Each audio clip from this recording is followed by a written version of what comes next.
రాష్ట్ర ప్రభుత్వాన్ని BRS party demand చేస్తున్నది. మొట్టమొదలు ఈ రాష్ట్రంలోని బీసీ ప్రజలను క్షమాపణ అడుగు రేవంత్ రెడ్డి గారు అని డిమాండ్ చేస్తా ఉన్నాం.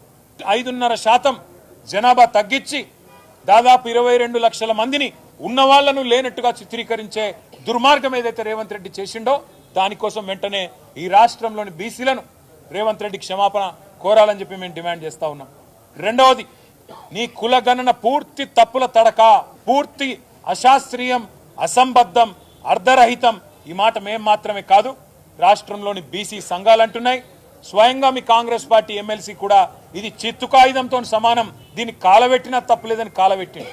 అందుకే మేము బీఆర్ఎస్ పార్టీగా డిమాండ్ చేస్తున్నాం, వెంటనే రీసర్వేకి ఆదేశించు. 15 రోజుల నెల రోజుల తీసుకొని వెంటనే రీసర్వేకి ఆదేశించి సరైన లెక్కలు తేల్చండి. మేమందరం కూడా చొరవ తీసుకుంటాం. మొన్న అన్నావు కదా, కేసీఆర్ పాల్గొనలే, కేటీఆర్ పాల్గొనలే, ఇంకొకరు పాల్గొనలేదని. మాకు మీరు ఏం చెప్పినారు మీ కులగణనప్పుడు? మొదలు మీరు చెప్పింది ఏంది? స్వచ్ఛందంగా ఎవరు ముందుకు వస్తే వాళ్ళు రండి, ఇచ్చేది ఏంటి అన్నావు. అయినా నాకు తెలియక అడుగుతా, కుంటి సాకులు అడగడం కాదు, కుంటి సాకులు ఎత్తకడం కాదు. కేసీఆర్ గారి ఎలక్షన్ అఫిడవిట్ నీ దగ్గరనే ఉంది, నా ఎలక్షన్ అఫిడవిట్ నీ దగ్గరనే ఉంది. నువ్వు ఎవరో పేర్లు చెప్పినావో వాళ్ళందరి ఎలక్షన్ అఫిడవిట్లు నీ కాడనే ఉన్నాయి.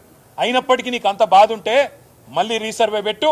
మేమందరం కూడా, ఎందుకంటే మా బీసీలకు అన్యాయం జరిగినప్పుడు మేము కూడా, ఎందుకంటే నీకు సాకులు వెతకడానికి అవకాశం ఇవ్వద్దు కాబట్టి అందరం పాల్గొంటాం.